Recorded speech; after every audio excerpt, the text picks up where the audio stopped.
Memiliki tempat tinggal yang layak di tengah kota saat ini sudah menjadi kenyataan untuk saya.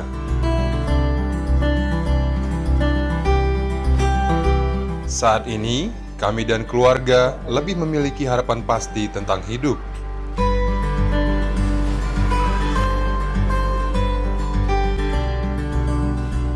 Karena dulu saya tinggal di daerah yang kumuh, yang sewaktu-waktu terancam oleh banjir.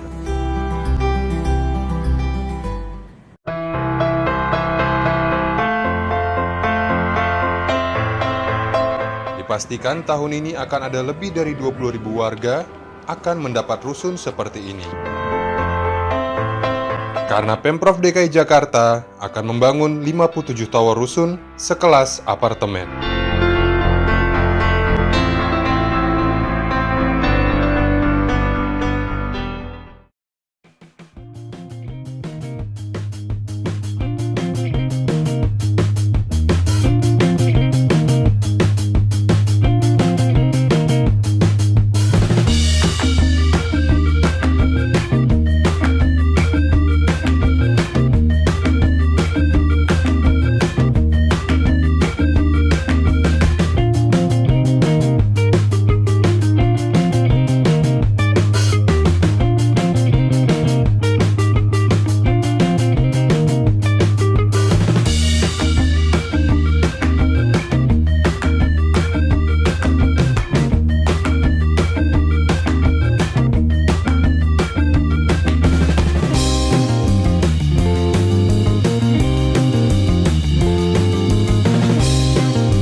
Mana dia sekarang?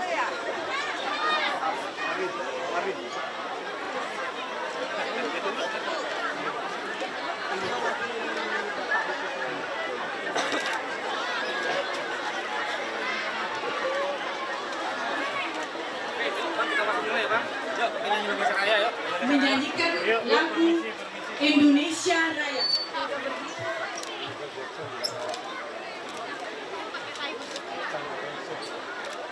Hiduplah Indonesia Raya.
Pak Wali.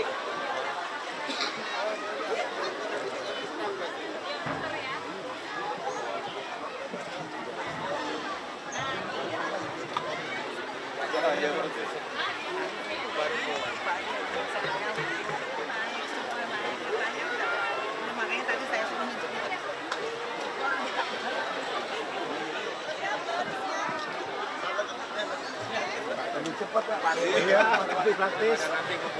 Assalamualaikum warahmatullahi wabarakatuh.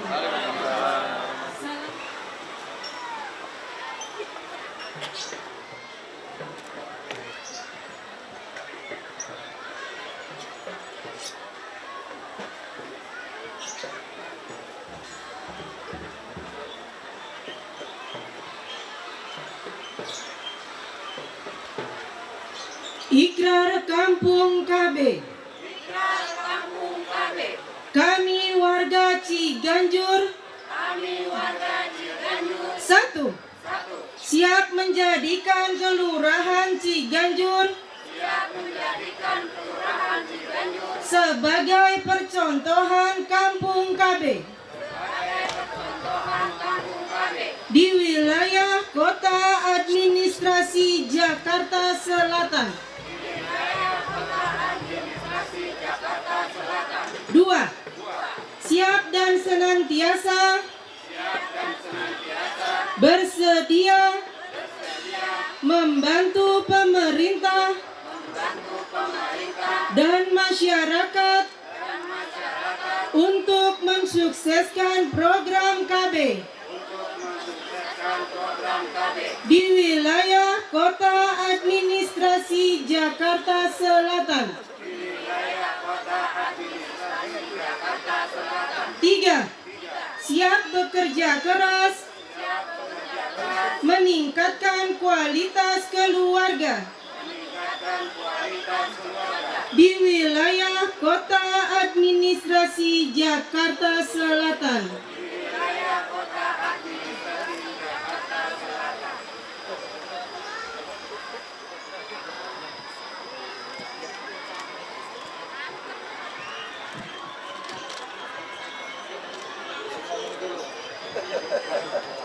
Bismillahirrahmanirrahim. Assalamualaikum warahmatullahi wabarakatuh. Bapak Gubernur, Bapak Wali Kota, dan masyarakat Ciganjur yang saya banggakan, bahwa Kampung KB ini adalah pesan dari Bapak Presiden untuk menggaungkan kembali program kependudukan keluarga berencana dan pembangunan keluarga, ya, yang konon menurut beliau akhir-akhir ini mati suri, padahal sebetulnya tidak seperti itu. Oleh karena itu saya ingin membacakan pesan beliau agar dapat diteruskan oleh seluruh masyarakat Indonesia dan khususnya pada kesempatan ini untuk masyarakat Ciganjur. Pesan Presiden RI pada pencanangan Kampung KB. Keluarga yang sehat dan sejahtera harus direncanakan. Batasi jumlah anak, 2 anak cukup. Demikian pesan Bapak Presiden, dan untuk itu kami serahkan kepada Bapak Camat untuk dapat diteruskan kepada masyarakat Ciganjur. Terima kasih.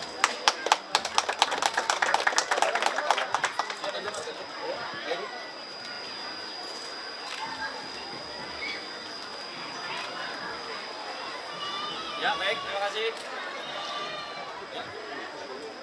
Assalamualaikum warahmatullahi wabarakatuh. Alhamdulillah wassalatu wassalamu ala Rasulillah wa ala alihi wa sahbihi wa mawalah. La haula wa la quwata illa billah, amma ba'du. Yang sama kita hormati Bapak Gubernur Provinsi DKI Jakarta, Bapak Basuki Cahayapurnama, beserta jajaran para kepala dinas terkait, Bapak Wali Kota Administrasi Jakarta Selatan, Camat Jagakarsa, Bapak Lurah Ciganjur, khususnya beserta jajaran kakak yang hadir pada pagi hari ini. Hadirin hadirat sekalian, ruangan yang terbuka ini dalam rangka menghadiri upacara peresmian RPtra Publik Terpadu Ramah Anak. Mudah-mudahan nanti ada juga yang buat ruang publik terpadu ramah kakek. Saya udah kakek-kakek belum dibikinin ruang. Nanti mudah-mudahan juga ada tempat bermain kakek-kakek. Hadirin hadirat sekalian, pertama-tama tentunya kita bersyukur kepada Allah dapat bersilaturahim di sini. Khusus kepada Bapak Gubernur yang tentunya di tengah kesibukan beliau menyempatkan untuk hadir di tempat ini meresmikan RPtra yang memang sudah sangat kita butuhkan keberadaannya, mengingat di sini banyak sekali anak-anak sementara ruang tempat bermain sangat kurang atau bahkan sangat minim. Oleh karena itu kebutuhan tempat-tempat seperti ini barangkali masih perlu ditambah, mengingat anak-anaknya setiap bulan terus bertambah, ya. Meskipun tadi dianjurkan KB agar membatasi, tapi yang minimal 2. Barangkali untuk jumlah bertambahnya penduduk bisa tambah ditanya di KUA. Apabila kita melihat 1 janur, kalau menurut KB 2 berarti setiap 1 janur 2 anak. 1 janur 2 anak, 1 janur 2 anak.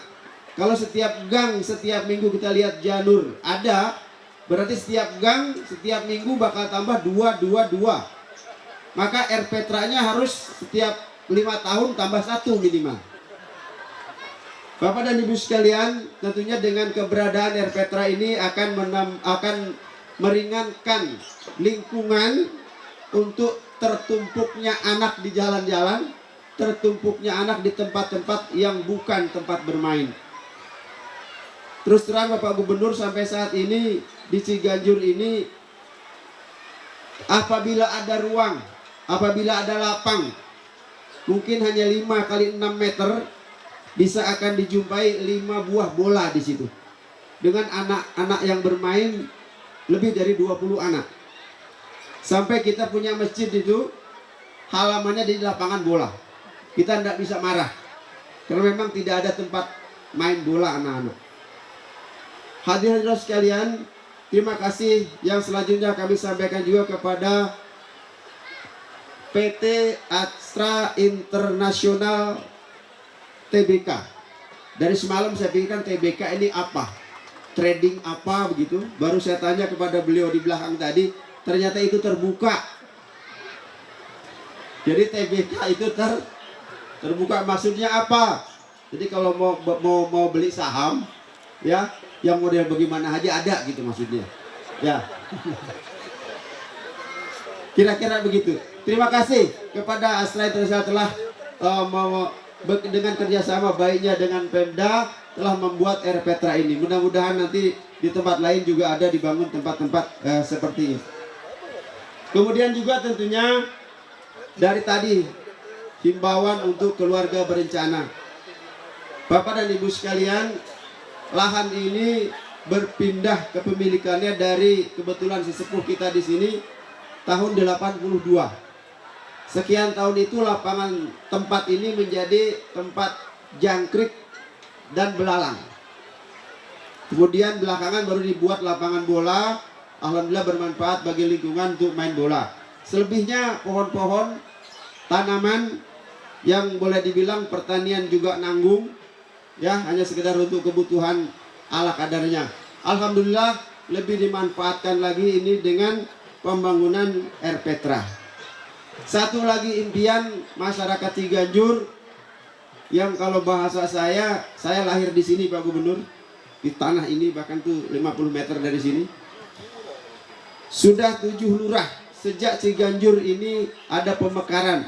Dulu Ciganjur Cipedak satu kelurahan, kemudian dimekarkan, kita jadi kelurahan Ciganjur Selatan jadi kelurahan Cipedak. Sejak itu kita tidak memiliki puskesmas. Bahasa saya sudah menghabiskan 7 lurah belum punya puskesmas. Sampai ketika musrenbang terakhir di kecamatan, karena mulutnya sudah capek ngomong, saya bilang ini kumis saya sudah putih, rambut saya sudah putih, pengen sebelum saya mati lihat puskesmas kelurahan Ciganjur. Beberapa tempat kita usulkan namun belum tembus. Nah kita ingin di sebelah ini tanah kurang lebih 6.000 meter, dibuat Air Petra kurang lebih 4.000. So, tahu banget saya hitung-hitung tanah. Sisanya kurang lebih 2.000 meteran, sangat memadai untuk dibuatkan pus. Bapak-bapak, ibu-ibu warga Ciganjur senang nggak? Pengennya nanti apa sekarang? Kun dulu sekarang. Mudah-mudahan kita minta habis lebaran mulai digali pondasinya. Puskesmas ini sangat kami butuhkan ya untuk masyarakat di lingkungan. Memang belum ada angkot yang kemari, tapi tidak masalah, di KP1 ada. Dan insya Allah yang ke puskesmas itu orang yang nggak bawa mobil cakep-cakep, naik sepeda, ojek, atau mungkin jalan kaki. Jadi meskipun jalannya tidak terlalu luas. Jadi permohonan kami, Bapak Gubernur, Bapak Kepala Dinas Kesehatan, agar secepatnya dibuatkan puskesmas untuk warga Kelurahan Ciganjur yang selama ini puskesmasnya malu nyebutnya Pak Gubernur, ngontrak. Hampir rasanya pengen pindah ke Depok. Masa gua anak Jakarta puskesmasnya ngontrak. Mungkin ada petugas puskesmas yang saya seperti sumpah, gua kalau masih gua sehat, gua masih ingat lu bawa ke situ gua kabur. Kecuali gua udah kenger. Kenapa? Puskesmasnya ngontrak. Dimohon, ada Bu Gubernur, ini maaf Pak Gubernur. Harapan kami ini segera terwujud. Ibu-ibu PKK, ya bapak-bapak yang sudah para sepuh, para mantan RW, ada mantan RT, termasuk Bapak Lurah, ingin barangkali satu saat usianya masih ada bisa ikut menyaksikan berdirinya sebuah puskesmas di Kelurahan Ciganjur. Yang terakhir, kami mohon maaf kepada Bapak Gubernur, para undangan, para pejabat baik sipil maupun TNI yang hadir di tempat ini, barangkali mendapati hal-hal yang kurang berkenan dalam penyelenggaraan penerimaan acara ini. Kami mohon maaf yang sebesar-besarnya dan terima kasih kepada Bapak Camat, Bapak Lurah yang telah memberikan kepercayaan kepada saya untuk memberikan sambutan. Namun mungkin sambutan yang disampaikan ini tidak mewakili perasaan Bapak yang memberikan kepercayaan ini. Kami mohon maaf yang sebesar-besarnya. Terakhir saya mencoba berpantun. Kalau mujur hidup sejahtera, akan jauh dari rasa cemas. Ciganjur sudah punya RPTRA, akan lebih sempurna kalau dibuatkan puskesmas. Demikian, kurang lebihnya mohon maaf. Wallahul muwaffiq ila aqwamit thoriq. Wassalamualaikum warahmatullahi wabarakatuh. Telah diberikan.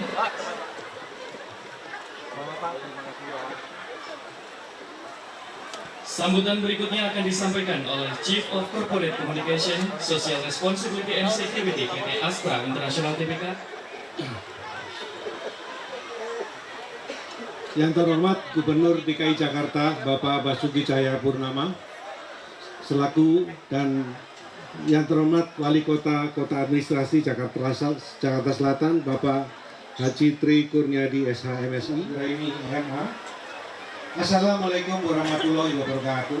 Puji syukur kepada Tuhan Yang Maha Esa yang telah memberikan karunia-Nya sehingga kita dapat berkumpul bersama dalam acara peresmian ruang publik terpadu ramah anak atau RPTRA Ciganjur Berseri oleh PT Astra International Selatan, Jakarta Barat, Jakarta Timur, dan Pulau Pramuka, Kepulauan Seribu. Setelah peresmian RPTRA Sunterjaya Berseri, RPTRA Kebonpala Berseri, dan RPTRA Cengkareng Timur Berseri, hari ini akan diresmikan pula RPTRA Ciganjur Berseri, dan nanti akan disusul dengan pembangunan RPTRA Tanjung Elang Berseri di Pulau Pramuka.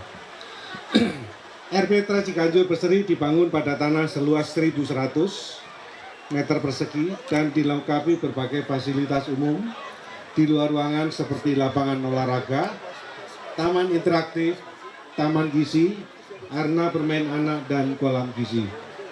Sedangkan fasilitas di dalam ruangan terdiri dari ruang serbaguna, ruang pengelola, ruang laktasi dan KB, PK kamar, perpustakaan, dan toilet. Terjadi sedikit kendala dalam prosesnya, namun dengan dukungan dari wali kota beserta seluruh jajaran, kelurahan, BPMKB, KPMP, dan tentunya masyarakat Kelurahan Ciganjur, alhamdulillah kita semua dapat hadir di sini dan meresmikannya pada hari ini.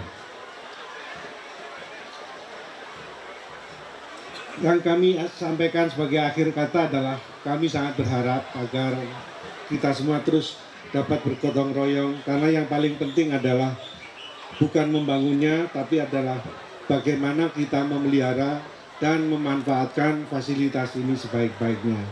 Dan untuk itu kami Astra akan terus siap juga membantu Bapak Ibu sekalian mensupport pemerintahan dan DKI maupun wali kota agar RPTRA ini dapat berjalan dengan efektif dan optimal. Sekali lagi terima kasih kepada seluruh pihak yang telah mendukung jalannya acara pada hari ini. Kiranya Tuhan Yang Maha Kuasa senantiasa melancarkan niat baik dan kerja keras kita semua. Wabillahi taufik wal hidayah. Wassalamualaikum warahmatullahi wabarakatuh. Sekalian, beri aplaus yang meriah untuk PT Astra International Tbk. Semoga PT Astra International Tbk tetap hangat di tengah-tengah masyarakat Ibu Kota Jakarta. Hadirin yang berbahagia, kini tibalah kita dengarkan sambutan dan pengarahan Gubernur Provinsi DKI Jakarta sekaligus meresmikan RPTRA Ciganjur Berseri kepada Bapak Basuki Cahayapurnama. Kami persilakan. Dan tentu seluruh staf jajaran yang hadir, yang saya hormati, ini lupa Ibu Mia dulu nih, Direktur Pemberdayaan Ekonomi Keluarga BKKBN Pusat, Kapolsek Jakarta, itu Ciganjur. Jakarta betul ya? Selatan untuk Pak Holik, tokoh masyarakat. Assalamualaikum warahmatullahi wabarakatuh. Selamat pagi semua. Jadi perlu saya jelasin ini kepada Pak Abdul Holik bahwa RPTRA ini sebetulnya lebih cocok itu anak sampai lansia, Pak. Cuma nyingkatnya kepanjangan. Nanti RPTRA nggak enak. Jadi Pak, kenapa kami juga dari Muhammadiyah ya, ada Universitas Muhammadiyah hadir nggak tadi? Muhammadiyah nggak hadir. Jadi ini dirancang juga melakukan pemetaan sosial.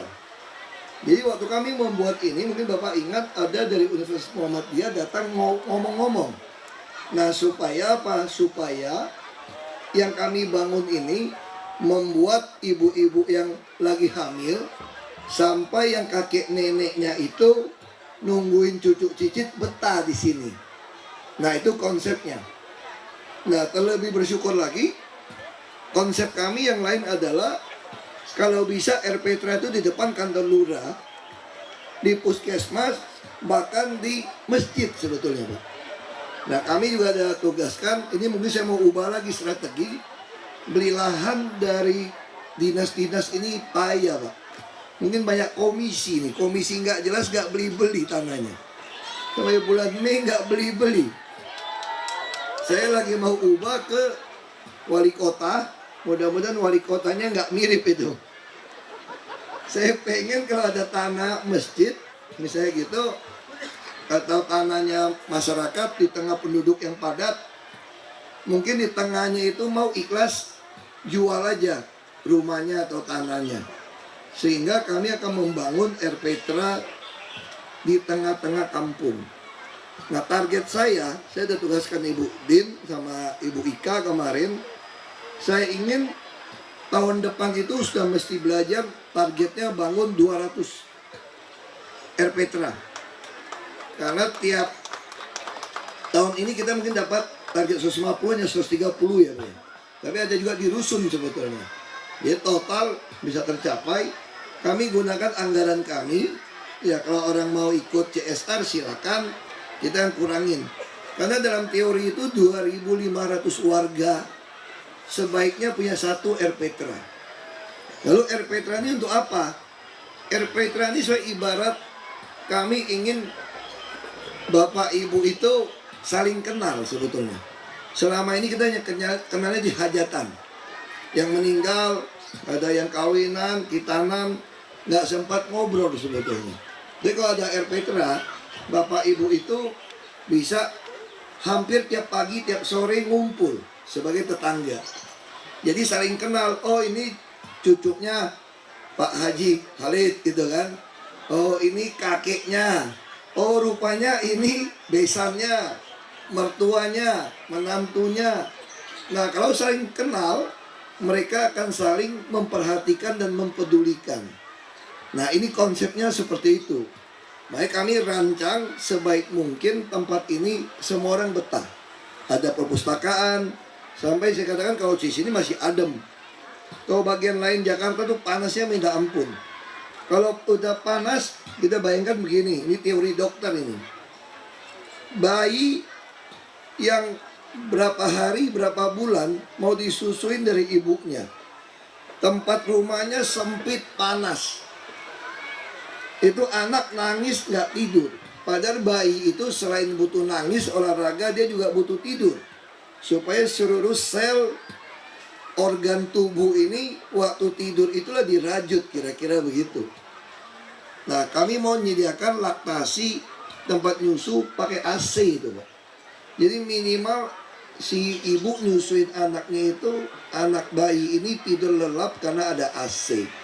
Lalu mau nungguin mungkin kakaknya, abangnya, bagaimana ibunya sambil nyusuin bisa ngeliat tuh dia bermain, atau bisa titip di perpustakaan baca buku. Kakek neneknya juga kalau suka cocok tanam, beberapa kita siapkan ada agriculture-nya, itu semacam hidroponik, ada kolam gizinya. Nah kalau tadi KB, kami tuh betul-betul ingin ngurus, mungkin kita nggak lihat hasilnya. Karena ini bicara 10-20 tahun ke depan. Tapi yang kita letakkan hari ini pasti akan berhasil ke depan. Ya saya masih bisa lihat kalau umur saya seperti kakek saya, kalau seperti bapak saya nggak bisa lihat lagi. Nah kalau seperti, jadi kita nggak tahu. Tapi minimal anak-anak itu disiapkan dari kecil. Makanya sekarang yang paling utama itu apa? Kami mungkin Bapak Ibu sekarang baru sadar, saya sebetulnya memaksa Bapak Ibu, kalau tidak ada sertifikat vaksin, itu tidak bisa mendaftar sekolah sebetulnya di DKI sekarang. Kenapa? Karena banyak Bapak Ibu bolong. Lalu banyak Bapak Ibu juga kesulitan membuat akte lahir. Kami sekarang lagi memaksa juga Dukcapil langsung menerbitkan akta lahir itu di rumah sakit waktu melahirkan di puskesmas. Kalau puskesmas Bapak nggak usah khawatir Pak, karena istilah Bapak Ibu nggak usah khawatir, ini adalah perkataan apa ya, ngomongan dongeng atau cerita orang tua. Nggak ada duit nggak apa-apa, yang penting sehat itu ya. Enak aja, maunya ada duit ada sehat dong, enak aja ngomong, ya kan? Kan suka begitu kan, di kampung nasihatnya kan, nggak sekolah nggak apa-apa, jangan sedih. Nggak ada duit nggak apa-apa, jangan sedih, yang penting sehat. Mana ada kalau ya sedih dong, nggak ada duit ya sedih, betul Pak? Itu yang masalah. Makanya target kami adalah bagaimana membuat otak Bapak Ibu, anak-anak semua penuh. Dari sisi budaya, agama, pendidikan penuh. Lalu perutnya penuh, sehat. Dan dompetnya penuh, berduit. Kira-kira gitu. Nah, jadi caranya bagaimana? Mudah. Semua anak wajib sekolah. Bahkan kami tahun ini, anak pemegang KJP ya, yang bisa masuk perguruan tinggi negeri, kami berikan 18 juta tiap tahun, mulai tahun ini, supaya dia tidak patah semangat untuk kuliah. Lalu anak yang kecil ini selain divaksin, kami dorong semua ibu-ibu untuk giat di posyandu. Tentu saja KB penting. Saya kira salah satu program Orde Baru yang terbaik adalah KB. Ini harus terus PKK. PKK ini baik, lagunya itu baik banget itu. Sampai rumah tertata rapi, macam-macam dinyanyiin, ingetnya gampang. Sampai ada koperasi, macam-macam bagus. Tapi nggak pernah jelas tempatnya apa dulu PKK. PKK ini numpang lurah, kalau lurahnya cewek berantem tuh biasa tuh. Kalau lurahnya cowok, bininya dipaksa, kira-kira gitu kan. Terus kegiatannya gimana? Lurah nipu-nipu tuh, uang makan, transport ditipu-tipu tuh buat ongkos. Bikin perlombaan. Wah, saya sudah hafal karena ibu saya ini lama di PKK. Saya udah hafal sekali ini. Mau lomba tanaman obat, toga, bunga-bunga, ada datang dari Palembang dulu kan, Sumsel. Pasti kembang mak saya yang diambil semua. Dititipin. Udah balikin, mati lagi tuh. Kagak diurus. Pokoknya perlombaan bagus semua. Habis selesai, sama lagi. Ini kebiasaan buruk kita. Sama kayak dulu bisa kota, Adipura. Wah, kau dapat kepala daerahnya diarak, masuk koran, keliling kota. Waktu pemeriksaan doang kalinya bersih. Habis itu mah kotor, jorok. Makanya saya instruksikan wali kota, saya tidak mau tahu mau dapat Adipura atau tidak. Saya nggak ada urusan dengan hadiah penghargaan.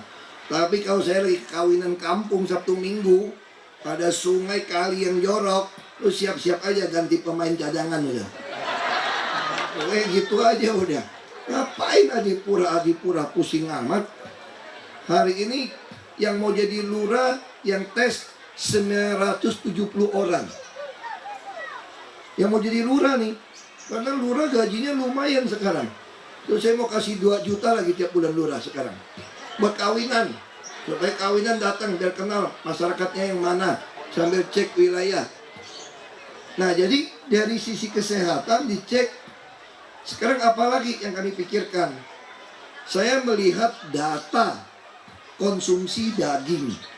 Bapak saya itu dulu sopirnya. Dia sih ngomongnya asisten dokter, bukan.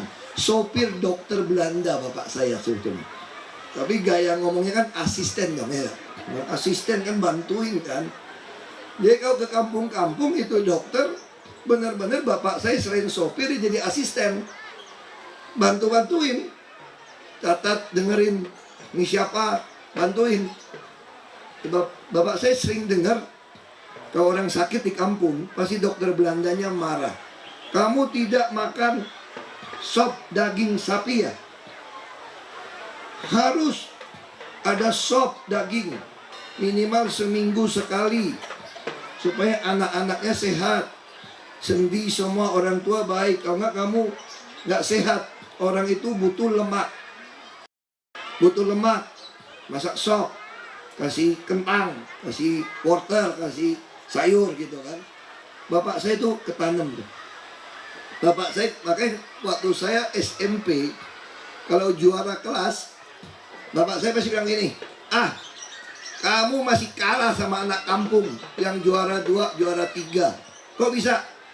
Kamu makannya enak, susu, telur, keju, coklat, roti, tinggal makan di rumah. Itu temanmu yang juara 2, 3 tuh makan singkong, teh, kadang bukan teh manis, nggak ada manisnya, nggak ada singkongnya. Bisa ke sekolah perut lapar, mau mandi nimba air, kamu colok sabio, tinggal buka keran. Mau toilet, kamu pakai jet washer dari dulu kecil. Makan enak, pelajaran banyak, tidur exhaust fan, kipas angin, belum ada AC Pak, itu kecil dulu Pak. Saya baru tahu AC itu SMA kayaknya. Dulu di kampung masih adem. Jadi dia lebih pintar dari kamu. Cuma gizinya, makanannya, kesempatan belajarnya kurang. Nah, jadi kalau saya waktu SMA pulang kampung, kalau lihat anak SD keluar dari sekolah, bapak saya pasti bilang begini, coba lihat, itu anak kampung tuh keluar semua gitu banyak. Kamu pikirin nggak tuh mau kerja apa nanti? Kita perusahaan nggak nambah-nambah, ini keluarnya begitu banyak, makanya semua orang harus sekolah. Yang penting sekolah. Lalu teman-teman saya begitu SMA, saya pulang, saya sekolah Jakarta mulai SMA. Waktu saya pulang, pelajaran mereka turun. Saya kan tiap tahun harus pulang, walaupun sekolah di Jakarta. Jadi saya nggak pernah jalan-jalan ke luar negeri atau ke Bali, ke Jogja kayak teman saya kalau liburan sekolah. Bapak saya masih bilang, kamu tugas belajar, liburan pulang. Mau jalan-jalan tunggu udah kerja, biar kamu tahu susahnya temanmu di kampung. Kalau kamu udah pergi terus nggak mau pulang-pulang nanti katanya. Jadi saya setahun pasti pulang. Di situ teman-teman saya itu pelajarannya mulai jatuh. Saya tanya, kenapa kamu dulu rajin belajar, sekarang kok turun? Mereka jawabnya sederhana sekali. Kamu kan anak tauke, bisa sekolah kuliah. Kalau kami anak orang kampung nggak mungkin kuliah. Jadi itulah yang buat harapan orang turun. Nah, saya mulai ngecek lagi di Jakarta. Berapa persen sih orang yang mau lanjutin ke perguruan tinggi negeri? Hampir semua enggak. SMP aja, kami waktu baru masuk Jakarta dengan Pak Jokowi, 40% usia anak sekolah itu tidak sekolah. Disitulah kami menggagas kartu Jakarta Pintar. Lalu kartu Jakarta Pintar nggak ada KB, ada yang punya anak 5. Dia dapat kartu Jakarta Pintar, emak bapaknya kagak kerja, dipakai belanja buat dia ke mall, kurang ajar nggak itu? Makanya setelah saya evaluasi, nggak boleh tarik kontan, hanya boleh debit. Itu pun ada yang udah debit tarik duit, tangkapin lagi. Lalu saya mau digugat, saya dimaki-maki, dibilangin memang kurang ajar Ahok itu. Aku sih tenang aja, baru tahu lu kok kurang ajar.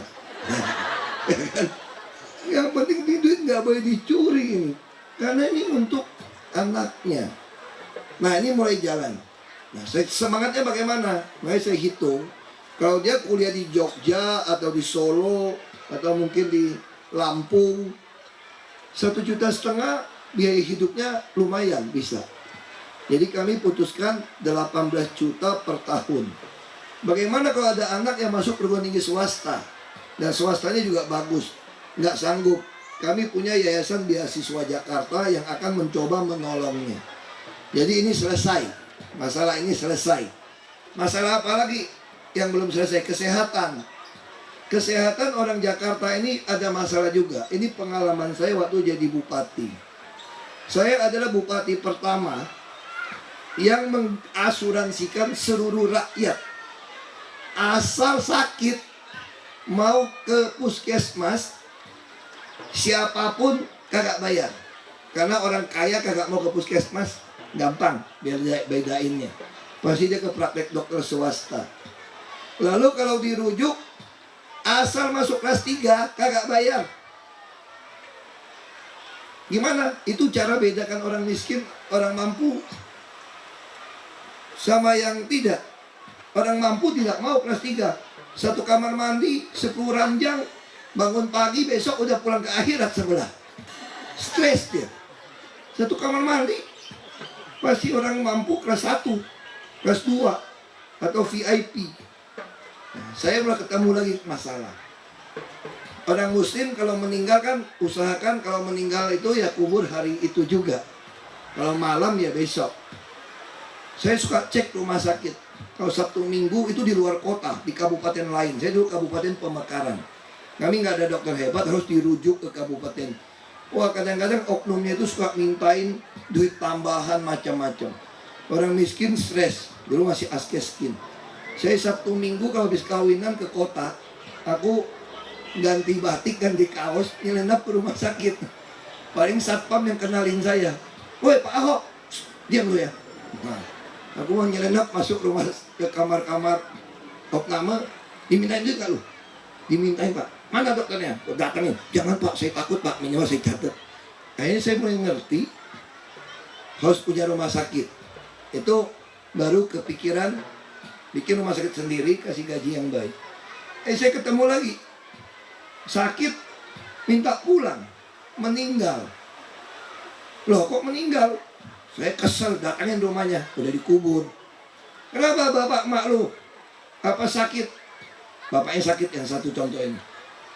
Main bawa pulang. Dia jawabnya nangis mereka. Dia bilang, Pak, waktu itu gaji hanya 900.000 lebih. Kami nungguin bapak sakit di kota Tanjung Pandan itu. Satu hari butuh 50.000. Makan 3 kali, berdua tungguin transport. 50.000 pun udah irit-irit Pak. Gaji kami hanya 900. Sebulan 1,5 juta nggak sanggup. Makanya ayah kami minta pulang saja. Nah situ saya mulai ngerti. Orang tidak bisa diopname jauh-jauh. Makanya Jakarta sekarang kami mulai membangun puskesmas kecamatan itu ada ruang opnamenya. Sekarang hampir semua penuh. Kami akan terus bangun. Tapi ini juga bukan solusi sebetulnya. Jadi orang sakit itu bukan solusi masuk rumah sakit. Pencegahan promotif lebih penting. Maka kami mulai mencanangkan lagi ketok pintu melayani dengan hati. Jadi kami targetnya 1.250 orang Jakarta. Ada 1 dokter, 1 bidan, 1 perawat yang ngurusin. Jadi ini istilah bapak saya dulu tuh, nenek saya itu lumpuh tuanya. Rumah kami itu rumah panggung. Kalau saya nakal pasti dia tungguin di pintu. Wah kalau nggak bisa loncat pasti cubitin. Nenek saya itu kalau sakit nggak pernah ke rumah sakit. Bapak saya telepon aja, krek. Operator, sambung rumah sakit atau DKR. Misalnya DKR dulu. Aku juga nggak tahu tuh kesehatan rakyat ya. Panggil dokternya datang. Kalau datang kasih ampau. Nah saya pengen sekali orang yang tidak mampu pun ke rumah sakit gratis. Iya. Bisa naik bajai nggak? Nggak bisa. Nyewa taksi, duit dari mana? Maka ini mesti dipanggil biar dokter yang datang. Dia masing-masing orang kita mesti plot. Ambulan kami sangat baik sekarang, 118. Jadi kemarin ada teman saya orang kaya, tetangga ini. Bapaknya meninggal sesak napas. Saya datang melayat. Ya untuk orang turunan Cina umur 70-an masih muda. Kakek nenek saya 91. Ini mau ulang tahun ini. Katanya mau di Jakarta ulang tahun. Cucu besarnya nggak bisa pulang. Nenek saya punya anak banyak, 11. Jadi anak yang paling bontot lahir, ibu saya menikah. Jadi kita mulai temukan di dalam pelayanan itu selain soal harus datang dianterin, kita mulai temu satu lagi Pak. Orang miskin atau ekonomi ke bawah itu banyak sekali tidak pulang dari rumah sakit. Mohon-mohon jangan dipulangkan dari rumah sakit. Kenapa? Waktu dia udah agak sembuh, masih pemulihan, dia kalau pulang ke rumah, orang tuanya, anak mantu cucu tuh tidak sempat merawat. Karena kerja. Ke orang kaya gampang. Bayar suster rumah sakit, tungguin di rumah. Ke orang menengah ke bawah, nggak bisa. Kita mau pinjemin ranjang, ranjangnya panas, kasurnya panas, miring-miring sakit ya. Mau pinjemin ranjang, kagak masuk tuh ranjang rumah sakit ke rumahnya. Udah hampir setengah rumahnya dimasukin ruangannya dari ranjang kok. Ini masalah. Makanya kami mulai lempar ide atau orang kena kanker stadium 4. Dokter udah bilang ini nggak ketolong lagi, pulang aja. Begitu pulang, makan susah, panas, mandi nggak jelas, air nggak ada, listrik nggak jelas. Dia pasti doanya gini. Mungkin kalau untuk orang Islam, ya Allah lebih baik saya kembali cepat muka dengan muka ketemu Allah di surga saja. Pasti begitu doanya. Daripada di sini menderita. Nah, kami mulai berpikir ini hasil temuan teknologi kesehatan yang baru. Orang yang udah dinyatakan nggak bisa diobatin itu bisa panjang umur sembuh dengan hati yang gembira. Itu kita namakan palliative care. Jadi kami yang sumber waras, yang Ibu Dini dipanggil-panggil dan saya dipanggil-panggil itu, kita mau bangun 1000 ranjang punya rumah sakit kanker, ada rumah sakit otak dan jantung. Saya nggak tahu 500 atau berapa mereka ruangannya. Kalau yang kanker 1000, lalu ada 500 apartemen. Untuk apa?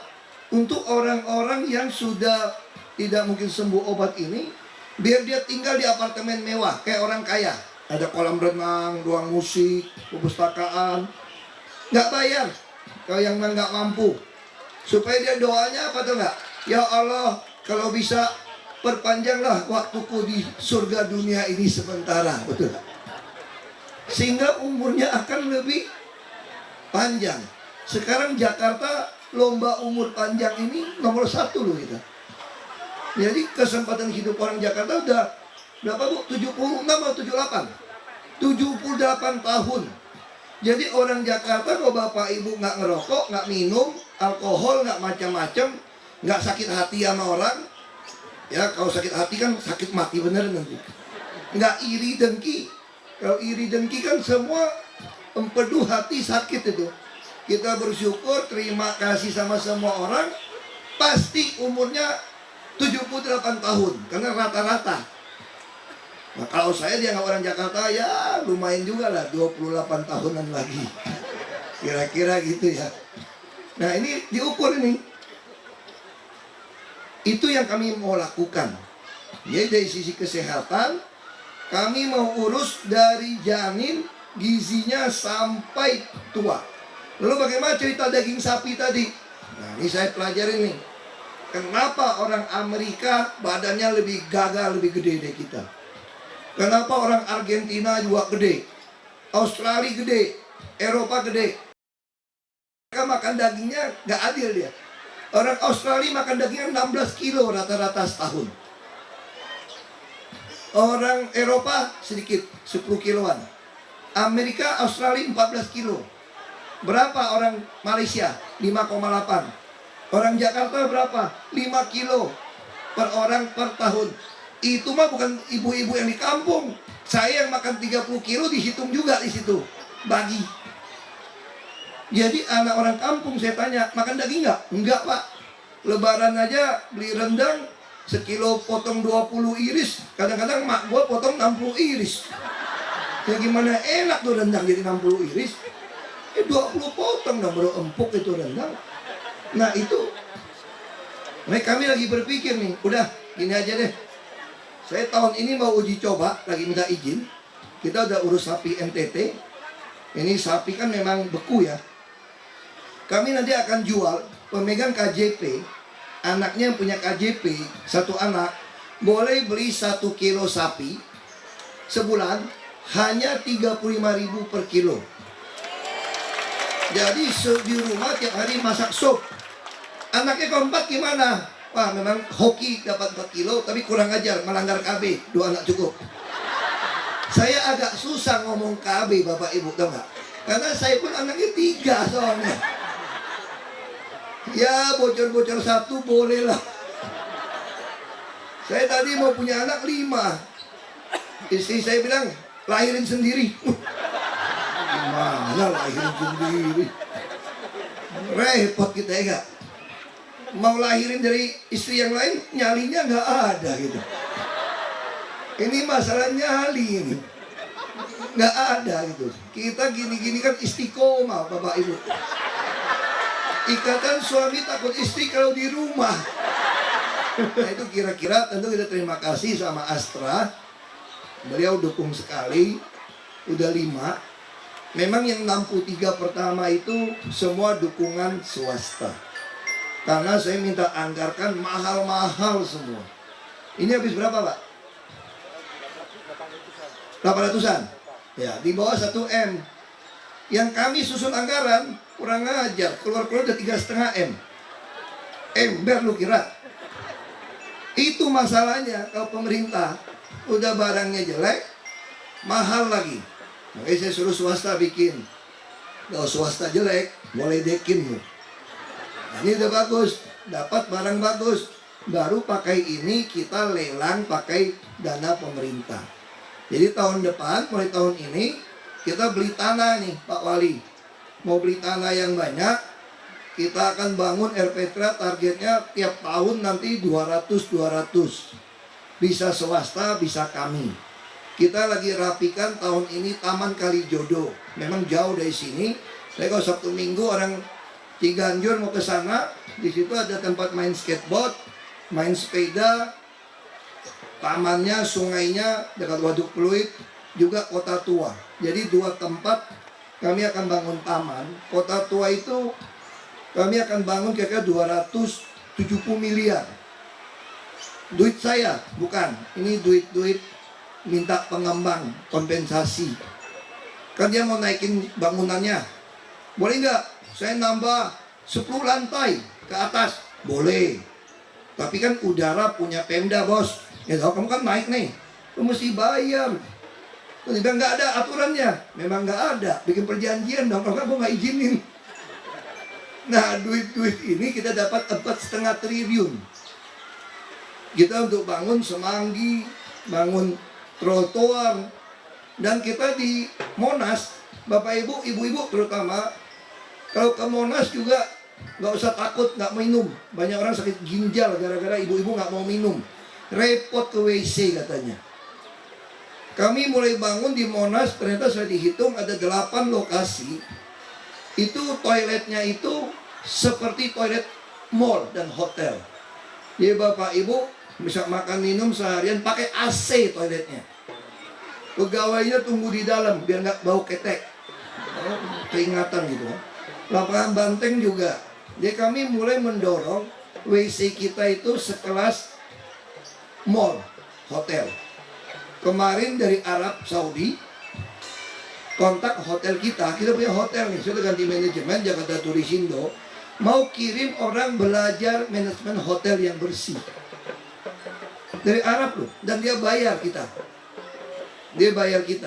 Karena saya nggak tahu apakah saya ketemu konglomerat Arab Saudi, dia bilang gini sama saya, bagaimana bisa WC Anda di Jakarta begitu bersih? Loh, bersih di mana? Yang di balai kota aja jorok, aku pikir. Ini pasti salah tempat ini. Saya lagi makan malam, ini yang punya ini budidaya udang lobster di Arab Saudi. Dia ekspor ke Jepang, orang kaya, keluarga Saudi. Doktor ini. Jadi kita ngobrol banyak sama dia. Lagi makan di Jakarta, dia mau ketemu. Mungkin habis KTT, sebelum KTT Oki. Mereka bilang Jakarta bersih. Saya nggak pernah ke Arab. Katanya Arab tuh kotor katanya. Saya nggak tahu bener nggak.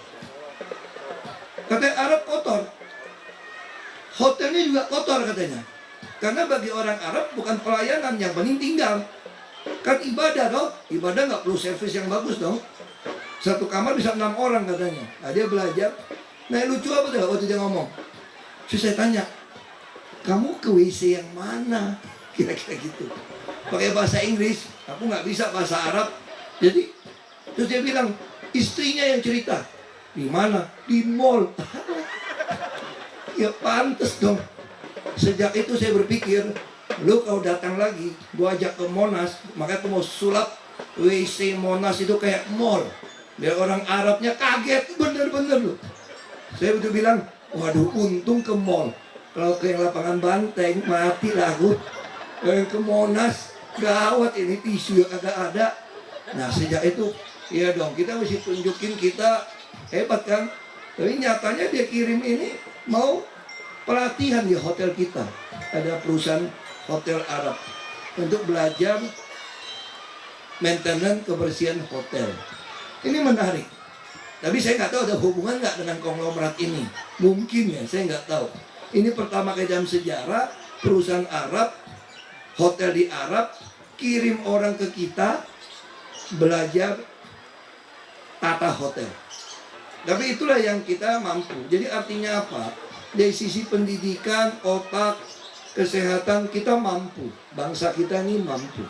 Hanya masalah kesempatan. Itu yang ayah saya almarhum selalu ngomong.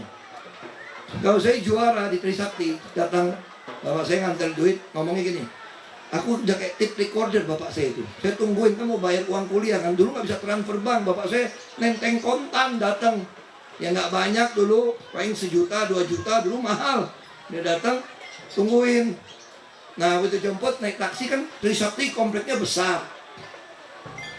Harus jalan-jalan di dalam kan. Nah saya temenin bapak saya sambil jalan udah kayak tip recorder aja. Lu ingat ya, lu jangan belagu ya. Masih banyak di kampung lebih pintar dari lu ya. Bapak susah cari duit ini ya. Kamu ini nasib baik ya, jadi anak saya ya. Bisa kuliah Trisakti ya. Anak kampung tuh nggak bisa kuliah di sini. Ini kuliah mahal. Cuma kamu untung anak saya. Coba kalau anak kampung yang kuliah di sini, pasti lebih hebat dari kamu katanya. Itu aja udah kayak tip recorder. Ya. Begitu saya jadi bupati, saya penasaran. Bapak saya ngomong bilang anak kampung lebih pintar dari saya. Aku kirim aja anak kampung kuliah di Trisakti. Kirim 4. Saya ngomong sama kampus saya. Ada yang ngambil arsitek, bukan, industri, elektro, sama geologi. Satu lagi saya, ya dua industri. Yang geologi yang saya pengen, karena saya geologi. Cewek lagi nih. Aku pengen tahu nilai lu berapa. Kuliah yang benar. Benar. Lulusnya 3,5 tahun, IP 3,85. Saya cuma berapa? Ya 2,8 lah pas-pasan. Ya saya memang nggak pinter banget kok. Kalau pinter banget jadi dosen pulang ke kampus, betul nggak? Kalau bodoh memang susah. Karena jadi gubernur DKI nggak perlu otak, yang penting otot. Otot jantung, otot ya kan, jantung, saraf. Karena hadapin bayi yang pusing kan, ini mesti paham. Ini mesti kuat. Kalau ada yang rusuh, helikopter bisa gelantungan, kabur, kira-kira gitu. Jadi otot ini aja, kaki, lari kenceng. Otak mah biasa-biasa aja. Tapi ini anak-anak jangan tiru ya. Anak-anak mesti lebih pintar dari bapak. Ini anak ini sekarang, terus dia masuk beasiswa Jepang. Terus lolos Jepang, cum laude lagi. Ini anak dari perguruan Islam, pakai kerudung ya anak cewek ini. Lalu kampusnya mau biayain ambil S3, asal biaya hidup ditanggung. Saya nggak jadi bupati lagi. Saya bilang oke, kita urusin. Sekarang udah mau selesai doktor. Dia ikut kemarin ekspedisi kapal, ekspedisi Jepang di Samudra Indonesia. Satu-satu orang Indonesia. Dia ngambil ilmu yang memang belum ada di Indonesia. Tentang geotektonik, ada minyak apa. Wah, ini anak luar biasa. Dosennya Jepang ketemu saya, bangga sekali. Mungkin pinter, banyak makan ikan, protein. Makanya saya lagi dorong semua wali kota, semua embung kita digali dalam, air bagus, piara ikan nila gif. Nila gif itu sejenis gurami, tapi daging proteinnya lebih baik, lebih halus. Nah saya lagi dorong semua. Jadi biar masyarakat bisa dapatin ikan. Kita juga lagi bangun budidaya di Pulau Seribu. Saya lagi mau bangun apartemen di Pulau Seribu. Jadi nelayan yang mau budidaya kerapuk di Pulau Seribu, saya kasih apartemen. Dan mereka masuk ke Jakarta tidak bayar, naik kapal. Bagi kita siapkan tiketnya. Naik bus sudah nggak bayar, supaya orang bisa siapkan semua dengan baik. Ya Bapak Ibu jangan khawatir. Yang perlu saya khawatir itu kalau Bapak Ibu nggak peduli. Nah seperti ini kan, Ibu PKK sekarang ada markasnya, Bu Din. Bila perlu nggak ada lagi kegiatan PKK yang lain, fokus di sini. Ada 5 fokus, termasuk operasi macam-macam, masuk ke dalam IT. Nanti dianggarkan, ini dirawat, ada yang jaga. Kalau kita punya sampai ribuan, tidak di-manage dengan baik, akan hancur Erpetra. Baik kita harus jaga, kita anggarkan. Bisa juga cari bapak asuh, nanti siapa yang mau urus. Kan ada yang volunteer, orang-orang tua, bisa bantu ngawasin. Ya dikasihlah uang rokok, uang apa. Anak-anak mesti dilatih, habis kerja buang sampah. Mesti dilatih, harus bersihkan, buang sampah, supaya jangan kayak anak orang kaya, masih gotong royong kita. Masa bersihkan tempat bermain tidak mau. Saya kira itu dari saya. Mudah-mudahan Erpetra ini tentu bermanfaat dan membuat Bapak Ibu yang ada di sini tingkat kebahagiaannya lebih tinggi dan lebih panjang umur. Terima kasih. Terima kasih atas sambutan yang telah diberikan oleh Bapak Basuki Cahayapurnama.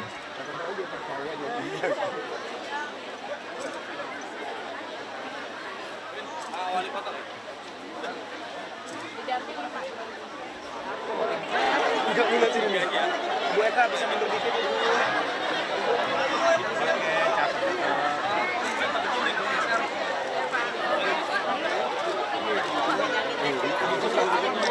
Ibu, biru.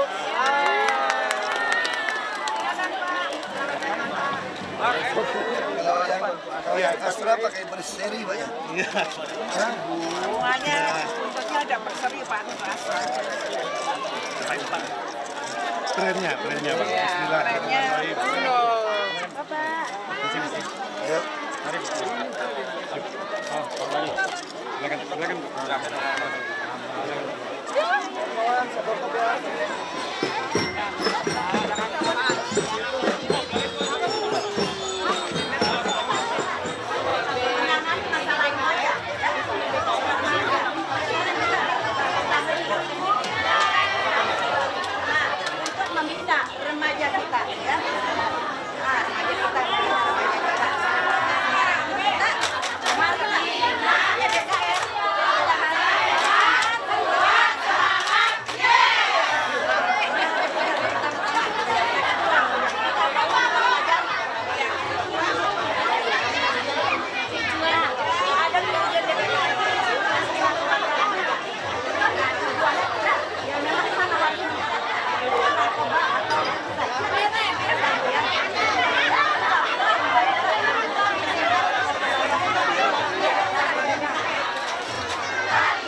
Alhamdulillah untung juga anak-anak yang lain juga foto makanan.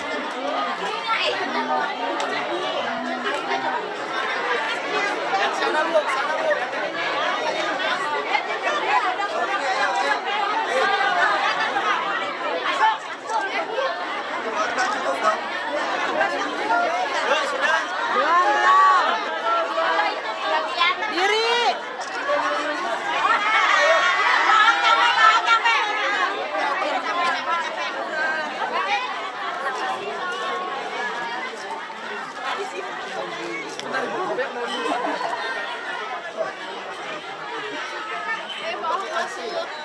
Belum ada Pak.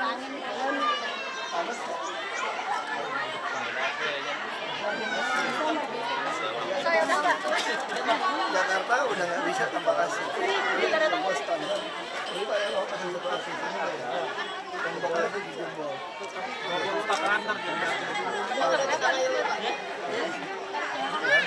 Siap dari sini juga, Bu. Siap dari sini. Dari sini.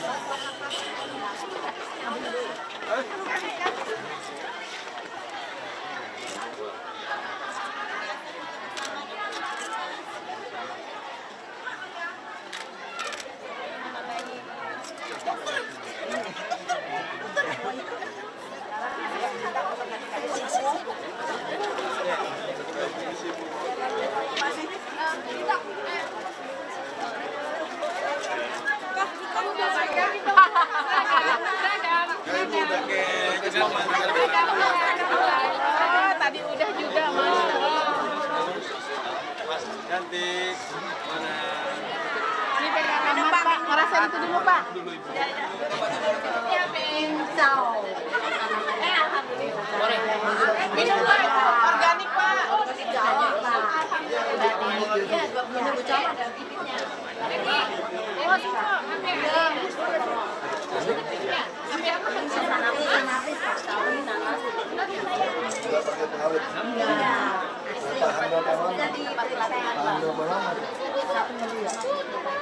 Berapa lama?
Mas.